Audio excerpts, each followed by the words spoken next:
বন্ধুদের সামনে আমাদের একটাই কথা, আমরা একটা গণতান্ত্রিক বাংলাদেশ চাই। আমরা আমাদের তরুণ যাতে যুবক যাতে তাদের কর্মসংস্থান সৃষ্টি করতে চাই। আমরা বাংলাদেশকে একটা উন্নত রাষ্ট্রে পরিণত করতে চাই। সেই জন্য আমরা বিএনপি থেকে 31 দফা দিয়েছি, তাই না? কি শুনছেন 31 দফার কথা? মনে হয় না, জোরে বলেন না তো। এই 31 দফা নিয়ে আমাদের নেতারা কিন্তু আমাদের ঘরে ঘরে গেছে, প্রত্যেক ইউনিয়নে থানায় থানায় গেছে, তাই না? বোঝানোর চেষ্টা করছে। এই 31 দফার মধ্যেই আছে বাংলাদেশের ভবিষ্যৎ। এইবার 31 দফার মধ্যে আছে নতুন বাংলাদেশের স্বপ্ন, যে স্বপ্ন আমাদেরকে সামনের দিকে এগিয়ে নিয়ে যাবে। আমরা কি চিরকাল দরিদ্র দেশে থাকবো? আমরা কি চিরকাল সে নিচে পড়ে থাকবো? আমরা সামনের দিকে এগিয়ে চাই।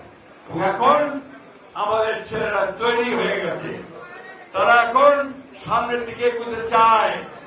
সেই জন্যই বিএনপিকে সেই দায়িত্ব দিতে হবে, যে সেই নেতৃত্ব দিতে হবে, যে নেতৃত্বের মধ্য দিয়ে একটা নতুন বাংলাদেশ আমরা তৈরি করতে পারি। বন্ধুগণ, আমরা সেই বাংলাদেশ দেখতে চাই যে বাংলাদেশের স্বপ্ন শহীদ প্রেসিডেন্ট জিয়াউর রহমান দেখেছেন, যে বাংলাদেশের স্বপ্ন নিয়ে তিনি হাল কেটেছিলেন গ্রামে গ্রামে গিয়ে, যে বাংলাদেশের স্বপ্ন নিয়ে তিনি সমস্ত মানুষের মধ্যে গান গেয়ে দিয়েছিলেন। সেই স্বপ্ন দেখতে চাই, যে স্বপ্ন আমাদের নেতৃত্বে গ্রামে গ্রামান্তরে চারণ কবির মতো গান গিয়ে গণতন্ত্রের গান গিয়ে মানুষকে উজ্জীবিত করেছে।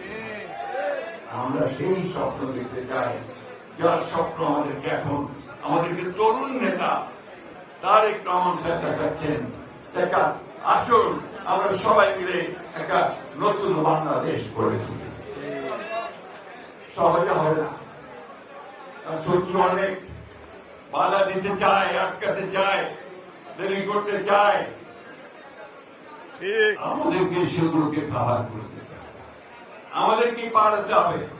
আমি পরিষ্কার করে বলতে চাই, সরকারকে বলতে চাই, অন্য রাজনৈতিক দলগুলোকে বলতে চাই, যত নির্বাচনের দেরি হবে তত বাংলাদেশ পিছিয়ে যাবে।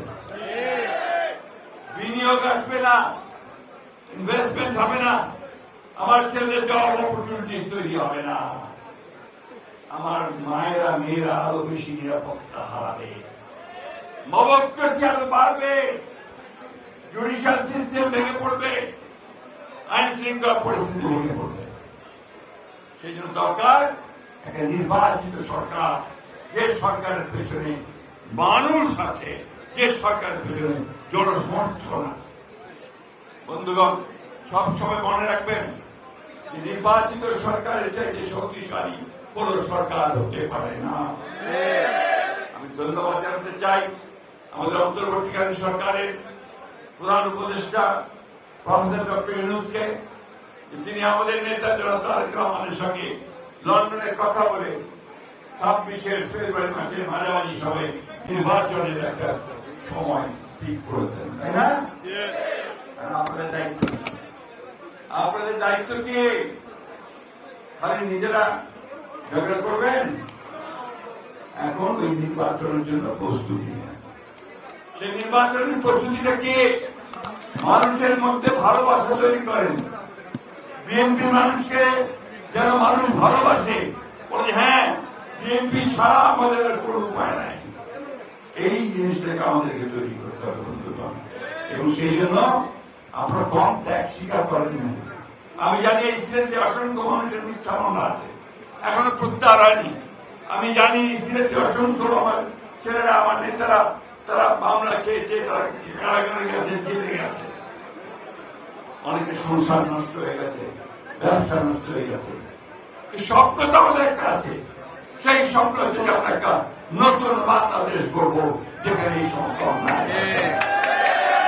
তাই বন্ধুগণ, আমি আজকে আপনাদের কাছে আবেদন জানাতে চাই যে আসুন আমাদের বিরুদ্ধে যেন খারাপ কথা কেউ বলতে না পারে, আমাদের দিকে আঙ্গুলটাকে কেউ যেন না বলে যে আমরা খারাপ কাজ করছি, কারো জমি দখল করেছি, ব্যবসা দখল করেছি, চাঁদাবাজি করেছি, এই কথা যেন কেউ বলতে না পারে।